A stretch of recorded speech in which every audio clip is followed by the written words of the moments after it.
Bonjour, chers étudiants. Dans le cadre de notre pédagogie de renforcement et les questions format QCM, on va traiter dans cette vidéo la microéconomie du premier semestre. Première question, le taux marginal de substitution. Le taux marginal de substitution, est-ce le montant d'un bien que l'on doit ajouter à un panier du bien pour maintenir la satisfaction constante le long d'une courbe d'indifférence? Ou bien une autre réponse, le taux auquel la satisfaction décroît quand on réduit la consommation d'un bien, ou la quantité d'un bien que l'on doit substituer à un autre pour maintenir la satisfaction constante le long d'une courbe d'indifférence. Donc la bonne réponse, c'est la dernière. C'est la quantité du bien que l'on doit substituer, c'est-à-dire remplacer à un autre bien pour maintenir la satisfaction constante le long d'une courbe d'indifférence. Deuxième question. Étant donné la contrainte budgétaire, donc la contrainte budgétaire, c'est R est égal x p de x plus y p de y. C'est la c'est la droite budgétaire. C'est la fonction de la droite budgétaire. Du consommateur, la maximisation de la satisfaction se situe sur un point tangente qui est sur la droite du budget, sur la courbe d'indifférence la plus éloignée de l'origine, sur un point qui est sur la droite de budget la plus éloignée d'origine, sur un point sur la courbe d'indifférence la plus proche de l'origine. Donc c'est la première réponse, mais il faut-il encore savoir pourquoi? Donc pourquoi? Donc je vais mentionner ici l'explication qu'on va donner. Donc ça c'est la représentation graphique. Celle-là qu'on vous constatez c'est les courbes d'indifférence. Et celle-là, c'est la droite budgétaire.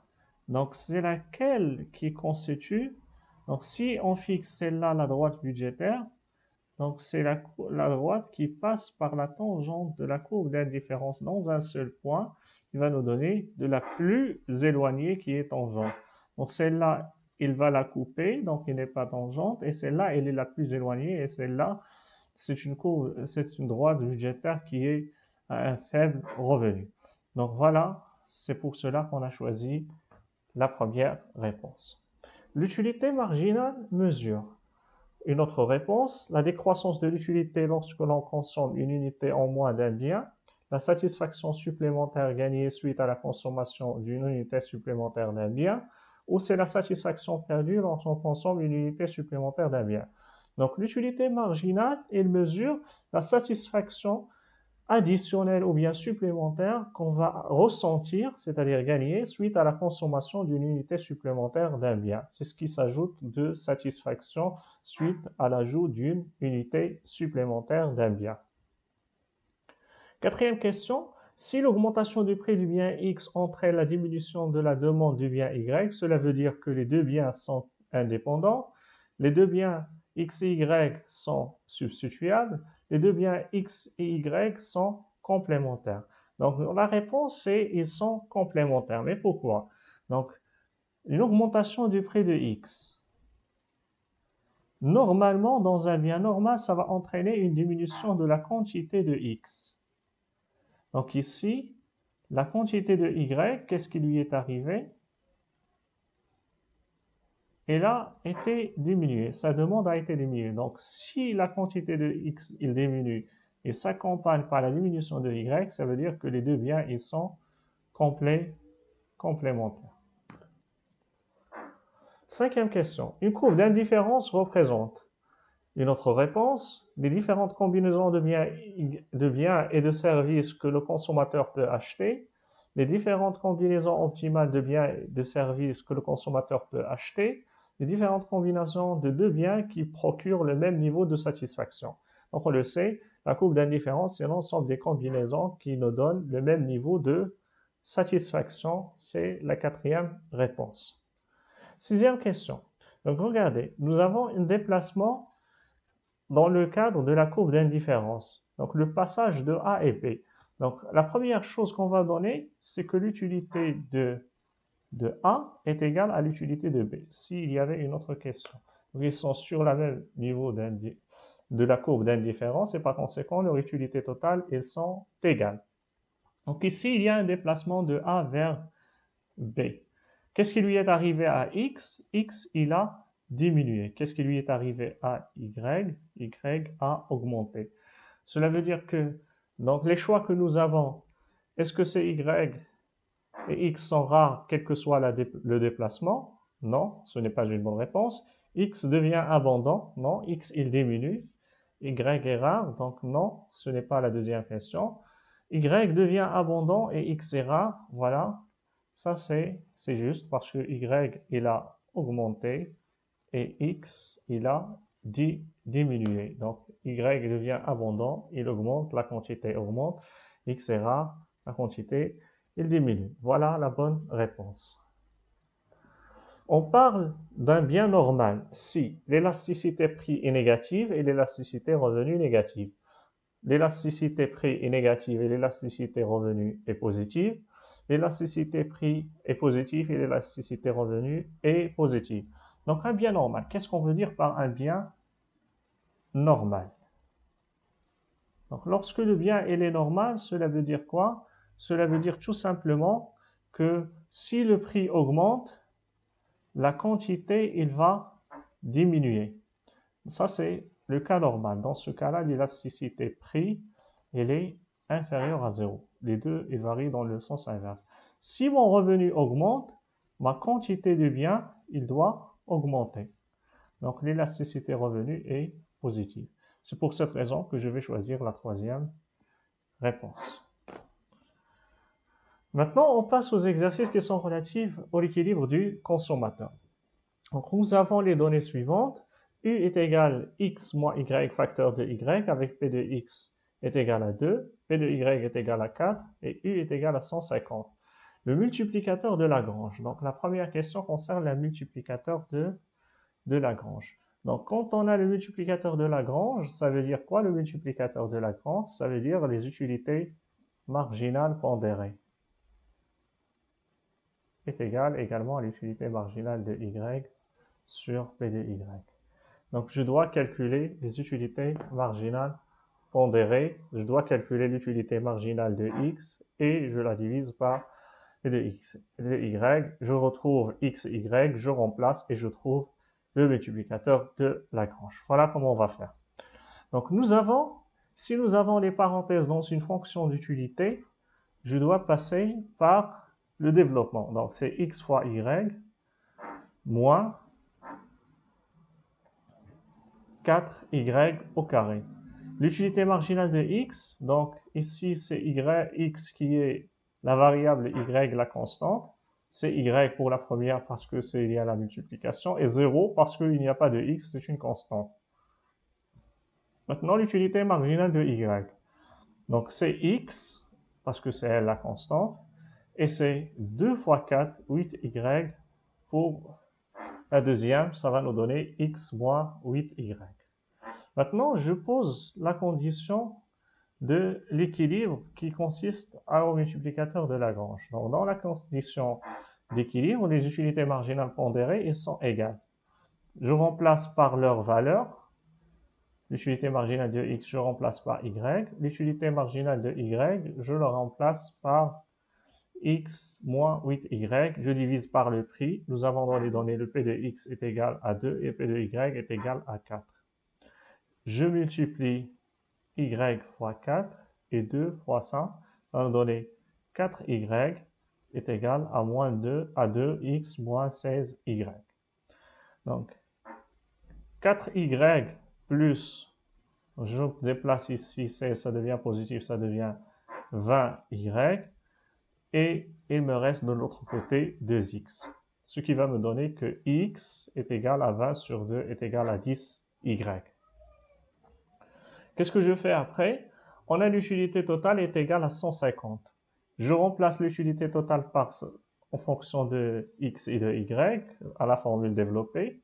X fois y moins 4xy au carré. Vous en rappelez, c'est celle-là.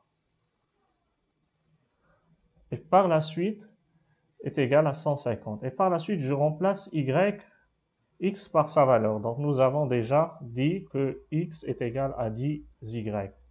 Par conséquent, j'aurai 10y fois y est égal à 10y au carré, moins 4y au carré est égal à 150. 10 moins 4 est égal à 6, 6y au carré est égal à 150. Ce qui va me donner que y au carré est égal à 150 divisé par 6, ce qui est égal à 25. Donc y est égal à la racine carrée de 25 est égal à 5. Ce n'est pas moins 5 parce qu'il s'agit d'une quantité, elle est toujours positive. Et par conséquent, x est égal à 10, y à 10 fois 5 est égal à 50. Donc y est égal à 5 et x est égal à 150. Je remplace maintenant dans la formule du multiplicateur de Lagrange.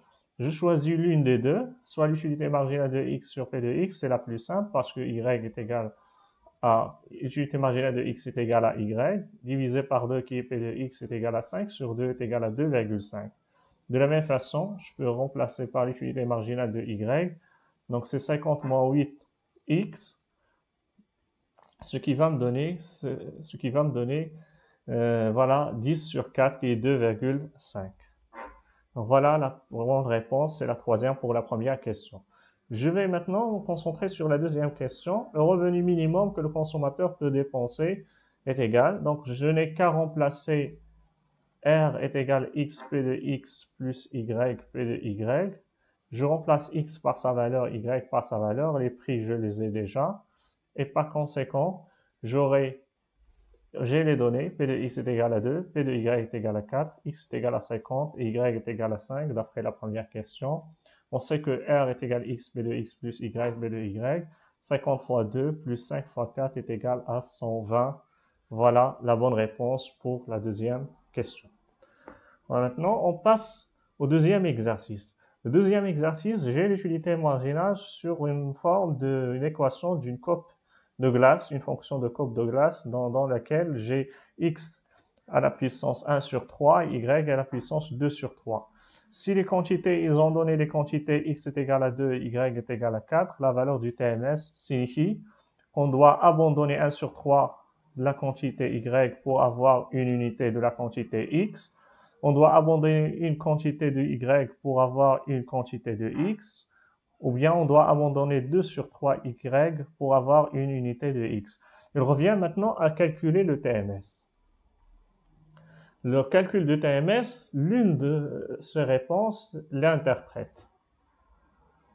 J'ai le TMS, donc j'ai l'utilité totale est égale à 1 sur 3 et 2 sur 3 y. Voilà. Et x est égal à 2, y est égal à 4, et par conséquent, je dois calculer le TMS. L'une des formules que j'utilise, c'est l'utilité marginale de x sur l'utilité marginale de y. Il s'agit maintenant de calculer l'utilité marginale de x. Regardez avec moi, l'utilité marginale de x, c'est-à-dire que c'est x qui est variable. Donc je fais descendre 1 sur 3, je sauvegarde la constante, 3, 1 sur 3. Alors n moins 1, c'est 1 sur 3 moins 1, et y à la puissance 2 sur 3, il reste comme une constante. Pourquoi je n'élimine pas le y? Parce que là, il y a une multiplication. S'il y avait plus, on ne devait pas reprendre y parce qu'il devient une constante toute seule. Donc ça, c'est pour répondre à la question parce qu'il y a une différence dans le niveau de mathématiques chez les différents étudiants. Donc maintenant, l'utilité marginale de x, ça nous donne le résultat suivant. 2 sur 3 moins 2 sur 3 à la puissance de x et y à la puissance 2 sur 3. Où il est parti le 3, c'est 3 fois 1 sur 3 est égal à 1. Utilité marginale maintenant de y. Je fais de la même façon, je fais descendre 2 sur 3. Ça va me donner 3 fois 2 sur 3, ça nous donne 2. X à la puissance 1 sur 3, ça reste une constante parce que je dérive par rapport à y. Et 2 sur 3 moins 1 parce que c'est la formule de calcul de la dérivée première. Donc et par la suite, il me reste l'utilité marginale de y est égale à 2 fois x à la puissance 1 sur 3, y à la puissance moins 1 sur 3. Je remplace chacune dans la formule, l'utilité marginale de x par sa valeur et l'utilité marginale de y par sa valeur également. Qu'est-ce que je constate? Que la puissance ici, il est négative. Donc je vais la descendre en bas, il devient positif. 2x, x à la puissance moins 2 sur 3, il devient en bas. Alors que ici, j'ai également la puissance négative en bas, les y 1 sur 3, donc il va monter, donc ça va nous donner y à la puissance 1 sur 3. Donc et toutes les puissances sont positives. Donc 2 sur 3 plus 1 sur 3, c'est 1, donc c'est y à la puissance 1, c'est y, et x à la puissance 1 3 fois x à la puissance 2 sur 3, c'est 1, et par conséquent, il devient égal à 1 si x à la puissance 1 est égal à x. Par conséquent, le TMS est égal à 4 parce que j'ai dans les données que y est égal à 4 et x est égal à 2. Je remplace y par sa valeur, x par sa valeur, ça va me donner que TMS est égal à 1. Donc, il ne me reste que, voilà, la bonne réponse si on doit abandonner une quantité de y pour avoir une quantité de x et sauvegarder le même niveau de satisfaction. La deuxième question maintenant, il s'agit de trouver les quantités en fonction du revenu. À l'équilibre, donc dans la situation d'équilibre, nous avons l'utilité marginale de x sur l'utilité marginale de y est égale p de x est égale sur p de y. J'ai déjà calculé des utilités marginales, je remplace par leur valeur, sous la contrainte budgétaire bien sûr.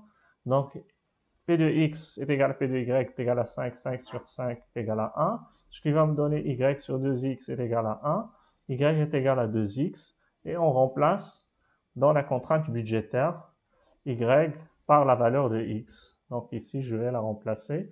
Par conséquent, j'aurai xp de x plus 2xp de y. Et par conséquent, j'aurai p de x, j'ai déjà dans les données, est égal à 5. P de y dans les données est égal également à 5. Donc c'est 5 plus 2 fois 5 est égal à 15x. X est égal à R sur 15. Et j'ai, d'après les données, que y est égal à 2x. On l'a déjà au niveau de nos données. Regardez, c'est celle-là. Et par conséquent, y est égal à 2 fois R sur 15. Voilà, la bonne réponse, c'est la troisième. On passe maintenant à un troisième exercice. Un consommateur rationnel essaye de dépenser une somme de 21 dirhams. Ça, c'est le revenu. Pour l'achat du bien X et du bien Y dans les prix. Prix de X, voilà, c'est 3. Et prix de Y, c'est 2. Donc, nous avons ici le cas discret, donc des biens qui ne sont pas divisibles. Donc, les quantités de X et de Y, ils vont de 1 jusqu'à 6. Et on nous a donné l'utilité marginale de X et l'utilité marginale de Y. L'utilité totale de consommation de X et de Y à l'équilibre est égale à 60, ou bien 51, ou bien 45, ou bien autre réponse. Donc maintenant, il s'agit de déterminer combien est égal à X et combien est égal à Y pour retrouver l'utilité totale dans un tableau en partant de la situation d'équilibre. Donc à l'équilibre, nous mettons déjà devant nous les données, P de X, P de Y et le revenu. Donc à l'équilibre, j'ai l'utilité marginale de X sur P de X est égal à l'utilité marginale de Y sur P de Y, et bien sûr, R est égal à X, P de X plus Y, P de Y. Donc ça, c'est la contrainte budgétaire. Donc les deux à la fois, ils doivent être réalisés. Dans ce cas-là, les quantités, j'ai déjà dans le tableau les utilités marginales. Je calcule l'utilité marginale pondérée. Donc c'est 9 sur 3, parce que c'est pour le bien X, est égal à 3. 6 sur 3 est égal à 2. 3 sur 3 est égal à 1. 0 sur 3, c'est 0. Et moins 3 sur 3 est égal à moins 1. Et moins 6 sur 3 est égal à 2. Pour le bien Y, l'utilité marginale pondérée, 12 sur 2, le prix de Y, est égal à 6. 10 sur 2 est égal à 5.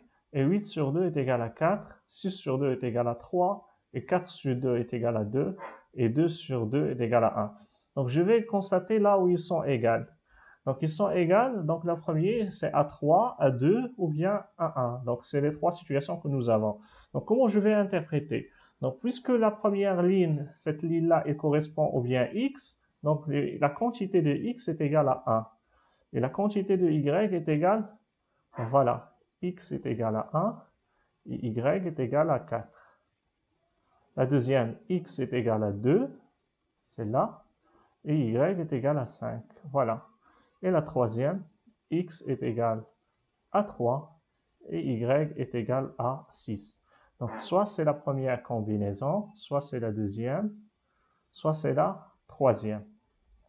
Donc, l'une de ces trois combinaisons. Donc, comment je vais choisir pour retrouver x et y d'équilibre? Je dois les remplacer dans la contrainte budgétaire pour chacune des situations et par la suite calculer R et retrouver que R est égal à 21. Une seule qui va satisfaire la condition. Donc la première, à l'utilité marginale de x qui est encadrée en vert sur le tableau, vous pouvez revenir sur le tableau, l'utilité marginale de x sur p de x est égale à l'utilité marginale de y sur p de y est égale à 3. Dans ce cas-là, on a dit que x est égal à 1, y est égal à 4. Je remplace dans la contrainte budgétaire, ça c'est le x, ça c'est le y, ça c'est le p de x, ça c'est le p de y. Donc par la suite est égal à 11 qui est différente de 21. La deuxième condition, ou bien la deuxième combinaison, est égale, x est égal à 2, y est égal à 5. Et par conséquent, je remplace de la même façon, je trouve que c'est égal à 16 qui est différente de 21. Je remplace dans la troisième, lorsque je trouve x est égal à 3, y est égal à 6, donc je calcule, je trouve qu'elle est égale à 21. Donc je retiens x est égal à 3 et y est égal à 6. Maintenant, qu'est-ce que je vais en faire pour l'utilité totale? Donc, pour l'utilité totale, c'est la somme des utilités marginales. De x est égal à 1 jusqu'à 3. Donc, de 1 jusqu'à 3, je fais la somme des utilités marginales pour le bien x et la somme de y est égale à 1 jusqu'à 6. Pourquoi j'ai choisi 3? Parce que j'ai x est égal à 3 et y est égal à 6, la combinaison optimale. Par conséquent, je remplace dans le tableau, donc je choisis les utilités marginales de 1, 6, 3, donc je vais mettre devant moi le tableau. Donc 9 plus 6 plus 3, j'arrête sur 3. Et la deuxième, je vais arrêter jusqu'à 6 et je fais la somme. Donc la somme d'utilité totale est égale à 18 plus 42 qui est égal à 60. Voilà la bonne réponse. Maintenant, la deuxième question, l'hypothèse de non-saturation est-elle vérifiée pour le bien x et le bien y, pour le bien y et non pour le bien x, pour le bien x et non pour le bien y. Donc, c'est quoi la non-saturation? C'est-à-dire que je ne suis pas saturé. Quand est-ce que je suis saturé? Je suis saturé lorsque l'utilité marginale est égale à 0. Quand est-ce que l'utilité marginale est égale à 0? Donc, est égale à 0 pour le bien x. Donc, pour le bien x, elle n'est pas vérifiée. Donc, elle n'est pas vérifiée pour le bien x, mais elle est vérifiée, il n'est pas saturé pour le bien y. Et par conséquent, la bonne réponse est la troisième réponse. Donc, je vous remercie pour votre attention et bon courage pour votre examen.